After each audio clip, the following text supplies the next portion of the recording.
नमस्कार, मैं हूं कुमार प्रमोद और बहुत स्वागत है आपका फर्स्ट बिहार झारखंड में। दरअसल बिहार में सियासी महासंग्राम होना है। गिनती के 4 महीने से भी कम दिन आप कह सकते हैं, जब बिहार में सत्ता का महासंग्राम होगा। ये तय होगा कि अगले 5 सालों के लिए बिहार की सत्ता में कौन सी पार्टी, कौन सा नेता आएगा, मुख्यमंत्री की कुर्सी किसके पास जाएगी। लेकिन मुख्यमंत्री की कुर्सी उसके पास जाएगी जिसके पास विधायकों की संख्या ज्यादा होगी। तो फिर किन क्षेत्रों से कौन से विधायक चुनकर आ सकते हैं, आजकल चर्चा इस बात पर ज्यादा हो रही है। दरअसल आप देख रहे होंगे अलग अलग समाचार माध्यमों में कि बिहार में किस क्षेत्र में किसका पलड़ा भारी है, किसका पलड़ा हल्का है, कौन हवा में उड़ गया। तरह तरह के विश्लेषण चल रहे हैं। उन विश्लेषणों के पीछे की हकीकत आप जानते होंगे, आप समझते होंगे। हम मानते हैं कि हमारे जो दर्शक होते हैं, बिहार के लोग जो होते हैं, वो इतना राजनीतिक तौर पर जागरूक और जानकार जरूर होते हैं कि उनको पता होता है कि जब किसी टुटपुंजी उम्मीदवार का महिमा मंडन जो है किसी यूट्यूबर या किसी फिर मीडिया हाउस में काम करने वाले व्यक्ति के द्वारा किया जाता है, तो उसके पीछे का मकसद क्या होता है।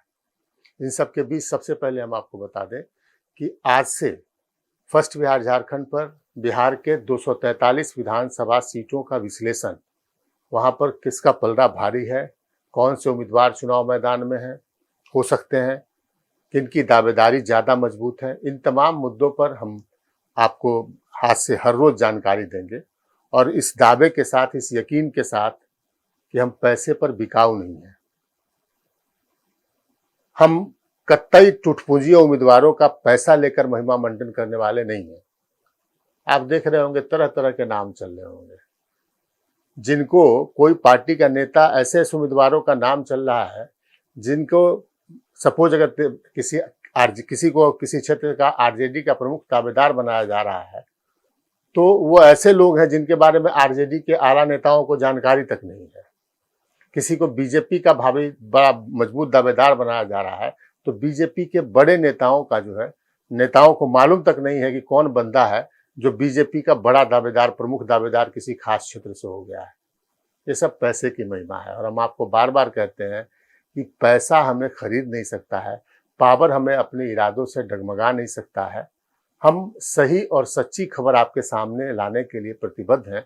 और उसी कड़ी में हम आपको अब आज से बिहार के 243 विधानसभा सीटों का हाल बताएंगे कि चुनाव से पहले वहां का नज़ारा क्या है, क्या कुछ हो सकता है। तो हमारे साथ हमारे सहयोगी विवेकानंद हैं और हम और विवेकानंद दोनों मिलकर आपके सामने चर्चा करेंगे कि बिहार के विधानसभा क्षेत्रों की स्थिति क्या है। और विवेकानंद, हमने शुरुआत करने के लिए चुना है बिहार के मुख्यमंत्री नीतीश कुमार का गृह जिला। आज हम चर्चा करने जा रहे हैं अस्थावा विधानसभा क्षेत्र की। एक ऐसा विधानसभा क्षेत्र जहां पर बिहार के 2 बड़े नेताओं के कथित उत्तराधिकारी जो है वो चुनाव मैदान में उतरने के लालायित हैं। एक ऐसा विधानसभा क्षेत्र जहां तेजस्वी यादव एक ऐसा प्रयोग कर सकते हैं जो नीतीश कुमार के गृह जिले में नीतीश के सारे समीकरण को गड़बड़ा सकता है। वो अस्थावा विधानसभा क्षेत्र है और उस पर चर्चा करते हैं। विवेकानंद, अस्थावा विधानसभा क्षेत्र फिलहाल क्या स्थिति है वहाँ?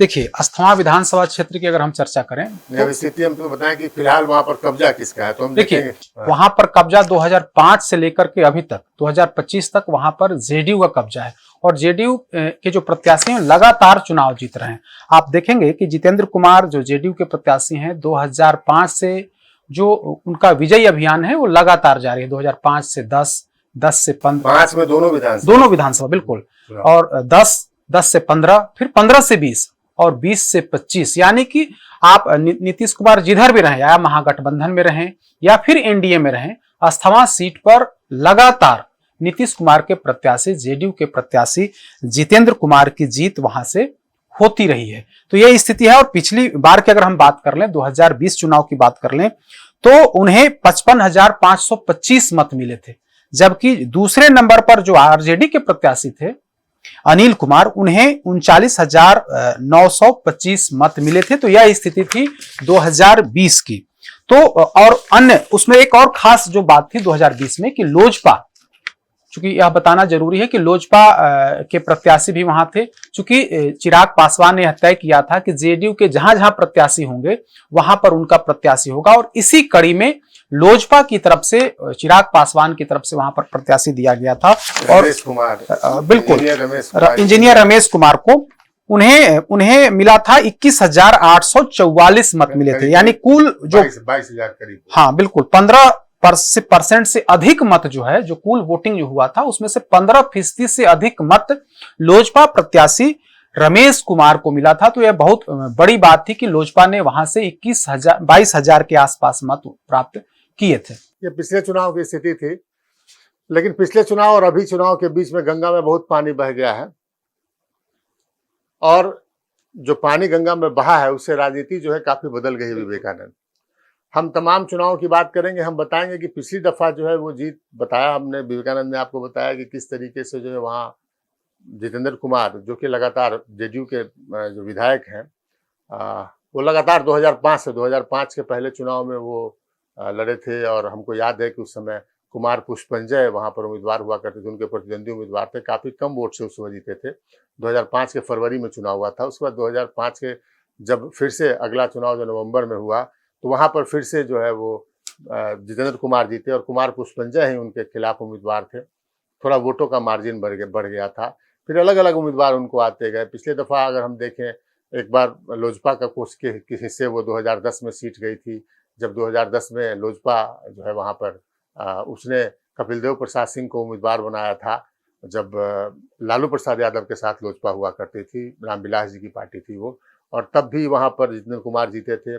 2015 में हम बात कर लें तो छोटेलाल यादव वहाँ पर उम्मीदवार हुए थे ये, और वहाँ पर फिर से एक बार जितेंद्र कुमार जो कि जिसमें लालू यादव के साथ थे, तो वहाँ पर जीत हासिल हुई। और 2020 में अनिल कुमार उर्फ अनिल महाराज उनके सामने खड़े थे, तो वहाँ पर उनको जीत हासिल हुई। तो ये लगातार 2005 से जीत हासिल करते आए जितेंद्र कुमार। सबसे खास बात यह है कि एक कथित उम्मीदवार, आप उम्मीदवार नहीं उसको कहेंगे, कथित वारिस के तौर पर इस बार जेडीयू में चर्चा जोरों पर है कि जितेंद्र कुमार का जो है वो पत्ता जो है वो कट सकता है। एक नीतीश कुमार के नए उत्तराधिकारी, जो अपने आप को स्वयंभू उत्तराधिकारी उनको कह सकते हैं, वो ये दावा कर रहे हैं अपने लोगों के बीच कि उनका टिकट मिलना तय है उनको अस्थावा विधानसभा क्षेत्र से, और वो चुनाव लड़ सकते हैं। क्या है माजरा? देखिए, आईएएस अधिकारी से वीआरएस लेकर के जो जेडीयू ज्वाइन करने वाले मनीष वर्मा की पूरी कोशिश है, और कहा जाता है कि कथित उत्तराधिकारी हैं। कुछ समय पहले ऐसी खबरें भी आ रही थी, मीडिया में इस तरह की बातें आ रही थी कि मनीष वर्मा नीतीश कुमार के नए उत्तराधिकारी हो सकते हैं। यह चर्चा तब हुई थी जब आरसीपी सिंह जेडीयू छोड़ चुके थे।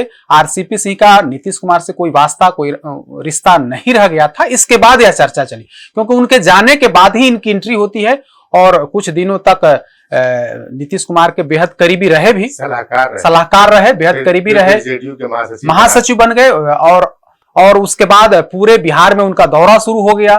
तब कहा जाने लगा, विभिन्न सोशल मीडिया प्लेटफॉर्म पर इस बात की जबरदस्त चर्चा होने लगी कि नए उत्तराधिकारी के तौर पर मनीष वर्मा हो सकते हैं या हो गए हैं, कुछ इस तरह की चर्चा। मनीष वर्मा की स्थिति ये थी, हम आपको बता दें दर्शकों को कि मनीष वर्मा की स्थिति ये थी कि जब वो वीआरएस लेकर जब यहाँ पर आए और नीतीश कुमार की मंडली में शामिल हो गए, उनकी भूजा पार्टी वाली जमात में, जो भूजा पार्टी की चर्चा होती है, उस जमात में शामिल हो गए, तो उनके घर के आगे जो सुबह में गाड़ियों का काफिला लगता था, वो गाड़ियों की संख्या जो होती थी वो जेडीयू के किसी बड़े से बड़े नेता से ज्यादा। क्योंकि हम लोग तो रोज देखते थे उसी बेली रोड किनारे, जब सुबह सुबह 9-10 बजे आप गुजरते हैं तो करीब करीब 40-50 गाड़ियां उनके सरकारी आवास, जहां पर उनको सरकार ने आवास दे रखा है, उस जहां पे वे रहते हैं उसके अगल बगल करीब करीब 40-50 गाड़ियां प्रतिदिन होती थी। ये भी खबर है कि सरकार ने उनको आवास दे रखा है, आवास के पात्र तो है नहीं, लेकिन सरकार ने उनको आवास दे रखा है, और उस आवास के आगे हर रोज 50 गाड़ियां लगा करती थी। एक किस्सा आपको बीच में सुना दें कि उत्तराधिकारी की चर्चा कैसे जो है वो थम गई। विवेकानंद दर्शकों को कुछ और जानकारी दे दें कि जब मनीष वर्मा लगातार दौरा कर रहे थे बिहार का, तो अचानक एक दिन सीएम हाउस में, एक जो लोगों के बीच चर्चा है जेडीयू के लोगों के बीच, एक सीएम हाउस में वाकया हुआ कि एक जेडीयू के बड़े कद्दावर नेता, जिनको आज की तारीख में जेडीयू का सबसे कद्दावर नेता माना जाता है, वो नीतीश कुमार के साथ मौजूद थे, और इसी बीच मनीष वर्मा जी आ गए। तो उन्होंने कहा कि आइए उत्तराधिकारी महोदय, आइए आप, हम सब खड़े रहेंगे, आप बैठिए सीएम के बगल की कुर्सी। कुर्सी पे बैठिए। तो मनीष वर्मा जी सकपका गए। उसके बाद लेकिन वो जो बड़े नेता हैं जेडीयू के, वो लगातार ये कहते रहे कि नहीं, आइए आप बैठिए, कुर्सी पर बैठिए। और उसके बाद हालत ये हुई कि मनीष वर्मा को ताबड़तोड़ सफाई देनी पड़ी कि नहीं, हम उत्तराधिकारी नहीं है, नहीं हम उत्तराधिकारी नहीं है। और फिर उसके बाद कहीं घटनाक्रम था कि प्रदेश अध्यक्ष ने एक लेटर निकाल दिया कि मनीष वर्मा की यात्रा पर रोक लगाई, जबकि वे राष्ट्रीय महासचिव थे। और ये भी नहीं कि उनकी सहमति से रोक लगाई जाती है या कुछ इस तरह की बात नहीं, सीधे कि उनकी यात्रा पर रोक लगाई जाती है।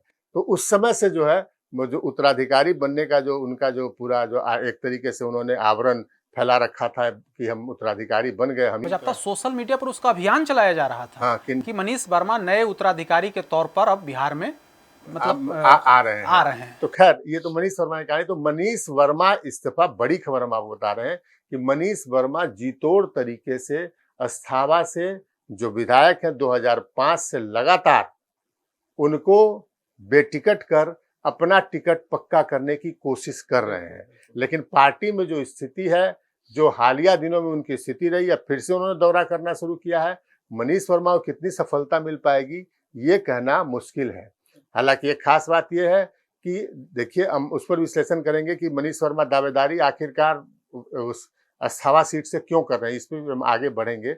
लेकिन फिलहाल जितेंद्र कुमार का पत्ता कट पाना और मनीष कुमार का टिकट ले पाना जेडीयू में, ये थोड़ा मुश्किल लगता है। तो ये तो जेडीयू उम्मीदवारों की बात थी। लेकिन इस चुनाव में बात करें, बड़ी बात यह है विवेकानंद कि तेजस्वी यादव क्या करेंगे। और जो हमारे पास संकेत मिल रहा है, तेजस्वी यादव अस्थावा से एक ऐसा प्रयोग करने जा रहे हैं जो अगर सक्सेसफुल हुआ, अगर सफल हुआ, तो फिर नीतीश कुमार 3-4 सीटों पर, अपने गृह जिले के 3-4 सीटों पर फंस सकते हैं। उनकी जो है वो उनका जो पूरा जो गढ़ है, वो गढ़ जो है वो ध्वस्त हो सकता है। तो तेजस्वी यादव क्या करने जा रहे हैं हम आपको बताते हैं। दरअसल आप ये समझिए कि तेजस्वी यादव की पार्टी की ओर से उम्मीदवार इस बार कौन कौन है। तो तेजस्वी यादव की पार्टी की ओर से तेजस्वी यादव ने पिछले बार अनिल कुमार उर्फ अनिल महाराज, उनको नाम जाना जाता है, तो उनको लड़ाया था, जो चुनाव हार गए। तो इस बार वो भी चुनाव मैदान की दावेदारी में है, चुनाव लड़ने की दावेदार हैं। इसके अलावा एक कुर्मी चेतना रैली हुई थी वहाँ, आप याद करें एक दौर में, और जिस दौर में उसी रैली से नीतीश कुमार जो है वो नेता बनकर उभरे थे, बड़े नेता बनकर उभरे थे। तो सतीश कुमार जो है वो कई पार्टियों का घूमते घूमते इन दिनों आरजेडी में आ पहुंचे हैं। और सतीश कुमार जीतोड़ प्रयास कर रहे हैं कि हम वहां से चुनाव लड़ें। और वे कद्दावर नेता हैं, 2 बार विधायक रहे हुए। 2 बार विधायक रहे, लेकिन विवेकानंद आखिरी चुनाव मुझे याद है कि 2010 में वो लड़े थे और उनको करीब 4000 के करीब वोट पर जो है वो सिमट गए थे। कांग्रेस पार्टी से उन्होंने चुनाव लड़ा था, 4000 के करीब आसपास। कांग्रेस 2010 ऐसा चुनाव था जिसमें कांग्रेस अकेले लड़ी थी। तो 2010 में वो 4000 वोट के करीब आसपास पर सिमट गए थे। और जो वो लोजपा, कांग्रेस, ये तमाम पार्टियों को फिर एक अपनी पार्टियों ने बनाई, तमाम पार्टियों को घूमते घूमते जो अब आरजेडी में पहुंचे हैं। तो वो दौर खत्म हो गया जब सतीश कुमार कद्दावर नेता हुआ करते थे। लेकिन सतीश कुमार दावेदार हैं। आरजेडी की ओर से कुर्मी प्रत्याशियों की हम बात कर लें तो एक और प्रमुख दावेदार वहां पर है प्रदीप महतो। बिल्कुल, जो अशोक महतो को इन्होंने इस बार चुनाव लड़वाया, जो मुंगेर लोकसभा क्षेत्र से, उनके करीबी हैं, कहते हैं लोग रिश्तेदार हैं। तो प्रदीप महतो जो है बाहुबली की छवि है, केस मुकदमों में उनका नाम कई केस मुकदमों में रहा है। तो प्रदीप महतो भी वहां से दावेदारी ठोक रहे हैं आरजेडी की ओर से कुर्मी उम्मीदवार। चूंकि हम आपको बता दें, पहले आपको समझा दें कि अस्थावा विधानसभा क्षेत्र का जो जातीय समीकरण जो है वो क्या है। तो सबसे ज्यादा विवेकानंद क्या है वहां? देखिए, अस्थावा विधानसभा की अगर बात करें तो सबसे ज्यादा जो वोट है वो कहीं ना कहीं कुर्मी जो जाति है उनका वोट 55,000 के करीब है। और दूसरे नंबर पर यादव 40,000 के करीब हैं। और तीसरे नंबर जो, देखिए सबसे खास बात कि तीसरे नंबर पर उस विधानसभा क्षेत्र में भूमिहारों की जो वोटर्स हैं वो लगभग 30,000 के करीब हैं। यानी कि जो एनडीए का वोट है, कुर्मी वोट हो गया, प्लस जो कहा जाता है कि भूमिहार कोर वोटर्स होते हैं बीजेपी या फिर एनडीए के, तो भूमिहारों का जो वोट है 30% है। मुसलमान और पासवान 30,000 है। मुसलमान और पासवान 20,000 के करीब हैं। कुशवाहा 15,000, बनिया वैश्य जो वोटर्स हैं वो 15,000, अति पिछड़ा वोटर्स करीब 25,000, ब्राह्मण 8,000, राजपूत 5,000, मल्लाह 5,000 और रविदास करीब करीब 10,000। इस तरह से कुल मिलाकर के 3.25 लाख वोटर्स अस्थाना विधानसभा क्षेत्र में है। लेकिन जो सबसे बड़ा वोट बैंक है वो कुर्मी जाति का है और दूसरे नंबर पर यादवों की संख्या है वहाँ पर। और खास बात यह कि अस्थाना में भूमिहारों की बड़ी आबादी है, लगभग 30,000 के करीब। खेला यही होना है और यही तेजस्वी यादव प्रयोग करने जा रहे हैं जो हमारे पास खबर है। लेकिन फिलहाल हम आपको बता दें कि हमने कुर्मी जाति के उम्मीदवारों की चर्चा की। हमने आपको बताया कि कुर्मी जाति जो दरअसल जेडीयू के जो दोनों उम्मीदवार, एक तो जो सिटिंग विधायक हैं जितेंद्र कुमार और जो दावेदारी पेश कर रहे हैं, जो मुख्यमंत्री नीतीश कुमार के कथित उत्तराधिकारी मनीष कुमार, रिटायर्ड वीआरएस लेकर आईएएस की नौकरी से वीआरएस लेकर चुनाव राजनीति में उतरे हैं, ये दोनों कुर्मी जाति से आते हैं। और ये जो बाकी जो 3 उम्मीदवार हमने आरजेडी के बताया, जो आरजेडी चुनाव में जो लड़ने को मतलब तैयार हैं और दावेदारी अपनी ठोक रहे हैं, चाहे वो अनिल महाराज हों, चाहे वो सतीश कुमार हों, चाहे वो प्रदीप महतो, सब के सब कुर्मी उम्मीदवार हैं। और सबसे खास बात, जो कुर्मी जाति के लोग हैं वो आप देखेंगे कुर्मी की कई उपजातियां होती हैं। नालंदा में खासकर हम देखें, अलग अलग जगहों पर अलग अलग उपजाति, नालंदा में अगर हम देखें तो 4 उपजातियां वहां पर हैं। एक होता घमेला उपजाति, दूसरा कुचैसा, तीसरा वहां पर अवधिया और चौथा समसवार। तो ये जो वहां पर जो अस्थाना विधानसभा क्षेत्र है वो घमेला कुर्मियों का सबसे बड़ा गढ़ है। वो बात, जितेंद्र कुमार भी घमेला है, मनीष वर्मा भी घमेला है, अनिल महाराज भी घमेला है, प्रदीप महतो भी घमेला है। तो ये सब उम्मीदवार वहां पर इसे दावा ठोक रहे हैं क्योंकि घमेला उपजाति से आते हैं और वो घमेला, तो वहां पर जो ज्यादातर कुर्मी है वो घमेला है। लेकिन जब वोटिंग होती है तो अमूमन कुर्मियों में विभाजन नहीं दिखता, वहां पर मेन घमेला है, कुछ ऐसा थोड़ा उनसे कम है। इसके अलावा थोड़ा सा अवधिया कुर्मी है और समसवार जिससे आरसीपी सिंह आते हैं, उनकी चर्चा हम करेंगे। जिस कुर्मी की उपजाति से आते हैं समसवार से, वो आरसीपी सिंह, उनकी तादाद बेहद कम है, 1-2 गाँव में है, वहां पर 2-3 गाँव में, जैसे आरसीपी सिंह का गाँव मुस्तफापुर है, वहां पर है।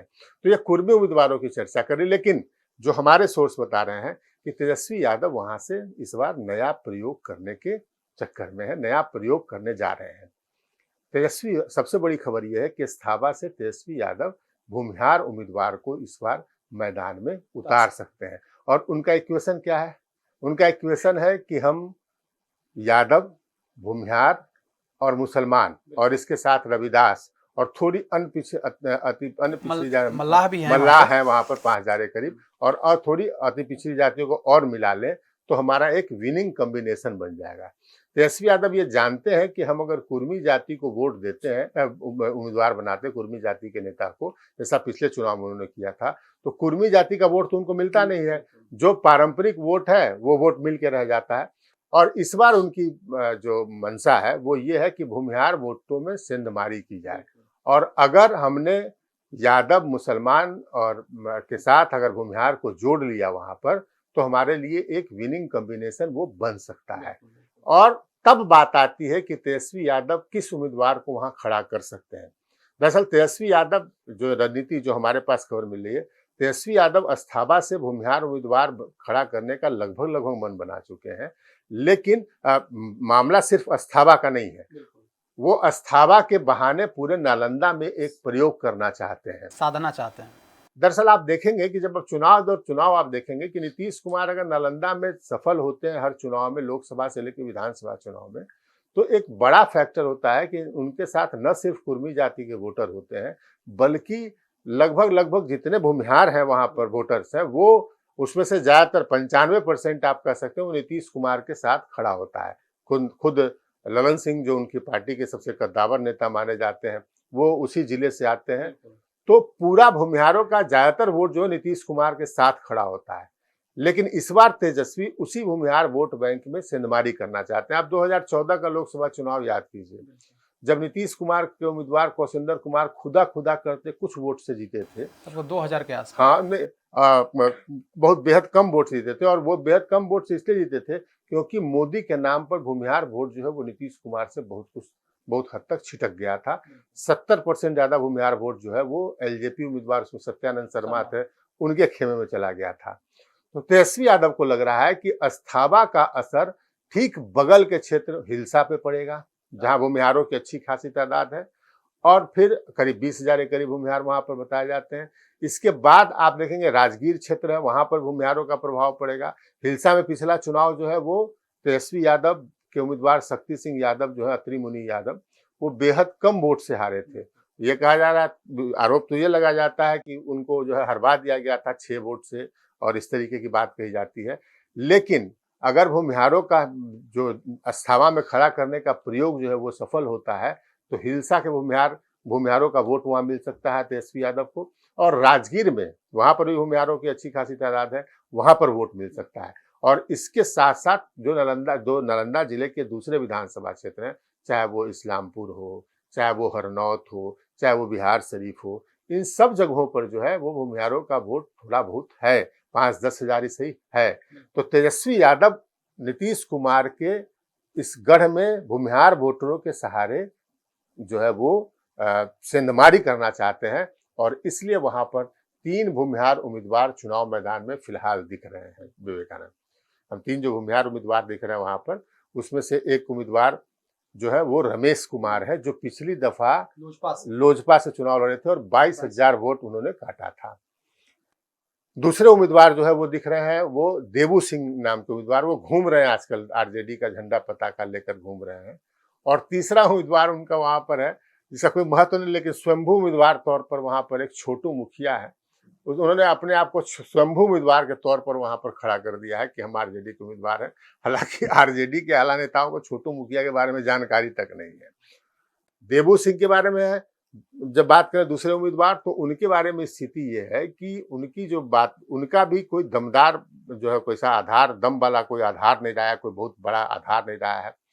दूसरा कि उनका जो चुनाव लड़ने के लिए आजकल जो सबसे इम्पोर्टेंट चीज खोजा जाता है कि आप धन बल सब चीज में सक्षम हो, हर तरह से सक्षम हो, वो देवू सिंह में वो सक्षमता नजर नहीं आती है। तो बड़ा चेहरा वहां पर तेजस्वी यादव के सामने बचता है रमेश कुमार, इंजीनियर रमेश कुमार, जिन्होंने पिछला चुनाव वो एलजेपी से लड़ा था। स्टिल वो एलजेपी के पदाधिकारी हैं, लेकिन किसी भी दिन वो आरजेडी में शामिल हो सकते हैं, जो हमारी जानकारी कहती है। और रमेश कुमार एक मजबूत चेहरा, चूंकि जो सक्षमता चाहिए वो सक्षमता उसमें दिखती है। पिछला चुनाव लड़ चुके हैं और 22,000 वोट पा चुके हैं वहां से, नीतीश कुमार के गढ़ में जाकर, आरसीपी सिंह के गढ़ में जाकर, तो वहां से 22,000 वोट पा चुके हैं। और एक जो डेटा निकल कर सामने आता है कि उनको 2 प्रमुख जातियों ने वोट दिया था, करीब उनको 10 से 12,000 वोट पासवान जाति का मिला था, और 10,000 वोट उनको जो है वो भूमिहारों का मिला था। 50% से अधिक वोट उन्होंने लिया। भूमिहारों का वोट उन्होंने बड़े अच्छे खासे तादाद में, कई बड़े बड़े गांवों में 80% तक पोलिंग जो हमारे पास लिस्ट है वो रमेश कुमार के पक्ष में हुआ था। तो जो उभर की स्थिति सामने आ रही कि रमेश कुमार भूमिहार वोटरों में सेंधमारी करने में सक्षम है। तो फिलहाल जो नजर आ रहा है कि रमेश कुमार कुछ दिन में तेजस्वी यादव की पार्टी में, टेक्निकली स्टिल वो आज तक अभी भी एलजेपी के महासचिव हैं, लेकिन किसी भी दिन वो तेजस्वी यादव की पार्टी में शामिल हो सकते हैं। तो वहां पर अगर रमेश कुमार के नाम पर अगर आरजेडी में आज गहन चर्चा हो रही, जो हमारे पास जानकारी है, तो हैरानी की बात नहीं है कि मजबूत उम्मीदवारों में से जो जो नाम शामिल है रमेश कुमार का, उनको टिकट मिल जाए, उनकी दावेदारी मजबूत हो जाए, तो ये हैरानी की बात नहीं होनी चाहिए वहां पर। ये वहां पर आरजेडी का विश्लेषण है कि आरजेडी के हिसाब से आप देखेंगे तो तेजस्वी यादव नया प्रयोग कर सकते हैं। और हम बार बार कहते हैं, लोग कहते हैं कि आप जरा तेजस्वी यादव के पॉलिटिक्स को विवेकानंद गौर से देखिए। 2020 में तेजस्वी यादव ने किसी भूमिहार उम्मीदवार को खड़ा नहीं किया था, उन्होंने भूमिहारों वाली सीट जो है वो कांग्रेस को दे दी थी। लेकिन आप उसके बाद की पॉलिटिक्स को देखें, आप देखें कि उसके बाद विधान परिषद चुनाव आया था, और विधान परिषद के चुनाव में तेजस्वी यादव ने 5 सीट पर भूमिहार उम्मीदवार उतार दिए थे, और उसमें से 3 चुनाव जीत गए। एक चौथी सीट भी जीत जाते वो मोतिहारी में। आप देखें कि अजय सिंह वहां से जीत गए हैं, लखीसराय वाले अजय सिंह जीत गए हैं। आप देखें कि कार्तिक कुमार पटना से जीत गए। आप देखें कि बेतिया से सौरभ कुमार जीत गए। एक मोतिहारी वाली सीट वहां पर बबलू देव बहुत कम वोट से हारे, और हारे इसलिए साजिशन हराया गया। क्योंकि कांग्रेस के लोग जाके वहां पर जो है वो बैठ के साजिश करके कांग्रेस के बड़े कद्दावर नेता जो हैं आजकल बड़े नेता, दिल्ली वाले नेता बन गए, पहले बिहार में थे अब कल दिल्ली वाले बन गए, वो बैठ गए थे बबलू देव को हराने के लिए। तो वहां पर भी तेजस्वी यादव ने देखा कि हम जो है वो भूमिहार के वोटों में हमने सेंधमारी कर ली है। दूसरा उन्होंने प्रयोग किया कि बोचहा विधानसभा क्षेत्र में मुजफ्फरपुर में उपचुनाव हुआ था, और वहां पर उन्होंने, हालांकि वो सुरक्षित सीट है, लेकिन उन्होंने भूमिहार वोटरों पर वहां पर उन्होंने 2022 की बात है, भूमिहार वोटरों पर उन्होंने पूरी मेहनत किया पूरा, और नतीजा ये हुआ कि वो सीट 2020 के चुनाव में तेजस्वी यादव हारे थे, लेकिन उपचुनाव में तेजस्वी यादव ने वहां भारी जीत दर्ज की। और उसमें जब आप देखेंगे कि जब किस गांव में कितना वोट पड़े, तो भूमिहार बहुल गांव में ज्यादातर गांव में आरजेडी उम्मीदवार को वोट पड़ा। और वहां तो आरजेडी मतलब भूमिहारों ने जो एनडीए कैंडिडेट थे उनको कई जगहों पर एनडीए के नेताओं और उनके उम्मीदवार को खदेड़ने वाली तस्वीर आई थी। तो ये तेजस्वी यादव का प्रयोग सफल रहा है 2 चुनाव में। 24 में आप देख लें, तमाम विरोध के बावजूद उन्होंने मुन्ना शुक्ला को उम्मीदवार बनाया। उन्होंने बोल के ये कह के कि आपको कांग्रेस को भागलपुर सीट दी थी कि वहां से आपको भूमिहार उम्मीदवार खड़ा करना है, या तो आप नेहा शर्मा को खड़ा करें जो बॉलीवुड एक्ट्रेस है और उनके पिता कांग्रेस के नेता, या फिर उनके पिता कांग्रेस नेता अजीत शर्मा को खड़ा करें, ये कहकर कांग्रेस को सीट दिया गया था। और तीसरा सीट उन्होंने महाराजगंज सीट पर, आप देखिए जहां से प्रभुनाथ सिंह या उनके लोग लड़ते आए हैं, उस सीट को प्रभुनाथ सिंह जैसे नेता की जो है दावेदारी जो है वो खत्म करके और कांग्रेस को सीट दिया, और कांग्रेस ने वहां से आकाश सिंह को लड़ाया चुनाव, अखिलेश सिंह के बेटे को। तो ये तेजस्वी यादव का भूमिहार वोटरों के प्रति जो लगाव देख रहे हैं वो बढ़ता जा रहा है। उनको लग रहा है कि हम इस वोट बैंक में सेंधमारी कर सकते हैं, ये हमारा इजी जो है वो, इसको हम सेंधमारी कर देंगे, ये नाराज सरकार से है। और अस्थावा क्षेत्र की बात करें तो अस्थावा में जो पिछले दफा जो भूमिहारों में डिवीजन हुआ, उसके बाद जेडीयू के विधायक ने, वहां के लोग बताते हैं कि जेडीयू के विधायक जितेंद्र कुमार हैं, उन्होंने भूमिहारों को साफ तौर पर नेग्लेक्ट कर दिया कि नहीं जाइए, आप लोगों ने तो वोट दिया था एलजेपी को, वहां से जाकर काम कराइए। तो वहां आक्रोश जो है वो काफी बढ़ा है। तो तेजस्वी यादव वहां पर प्रयोग कर सकते हैं, और इस प्रयोग के कारण वहां पर एक भूमिहार उम्मीदवार उतारा जा सकता है। और इस उम्मीदवार का असर ये होगा कि पूरे नालंदा जिले में जितने सारे विधानसभा क्षेत्र है उसमें से 2-3 पर तो उसका बड़ा असर पड़ सकता है। हमने नाम बताया कि हिलसा, जहां से एकदम न्यूनतम मार्जिन से चुनाव हार गए थे शक्ति यादव, राजगीर में, फिर उसके बाद जो नालंदा विधानसभा क्षेत्र है, इसके बाद इस्लामपुर विधानसभा क्षेत्र है, बिहार शरीफ विधानसभा क्षेत्र है, हरनौत विधानसभा क्षेत्र है, हर जगह 5-10 हजार भूमिहारों के, हिलसा में करीब 20,000 है, राजगीर में भी 15-20 हजार भूमिहार है, और बाकी क्षेत्रों में भी 5-10 हजार, इस्लामपुर जैसे जगहों पर हमने देखा 10,000 करीब वहां पर भी भूमिहारों का वोट है। तो बड़ा असर हो सकता है तेजस्वी की रणनीति की का। इसलिए तेजस्वी यादव के यहाँ जो उनके जो रणनीतिकार हैं वो बता रहे हैं, वो संकेत हमें दे रहे हैं कि इस बार वहां से भूमिहार उम्मीदवार को टिकट मिल सकता है। लेकिन एक बड़ा पॉइंट जो है अस्थावा में, वो हम उसको कैसे छोड़े, वो है नीतीश कुमार के एक समय के उत्तराधिकारी रहे। 2-3 साल तक पहले तक उन्हीं को उत्तराधिकारी माना जाता था, 22 से पहले तक, 2022 से पहले तक आरसीपी सिंह को। आरसीपी सिंह का घर अस्थावा विधानसभा क्षेत्र में है, मुस्तफापुर उनका गांव है। आरसीपी सिंह पटना में नहीं रहते हैं, आरसीपी सिंह अपने गांव में रहते हैं। आरसीपी सिंह हालिया दिनों में कई पार्टी घूमते हुए हालिया दिनों में प्रशांत किशोर के साथ शाम चले गए हैं, और आरसीपी सिंह की छोटी पुत्री लता सिंह ने उस विधानसभा क्षेत्र से दावेदारी ठोक दी है विवेकानंद। आपने देखा होगा, लता सिंह के बारे में सुना होगा कि बिल्कुल तैयारी भी शुरू कर दी है और शायद ऑफिस वगैरह भी खोल दिए हैं।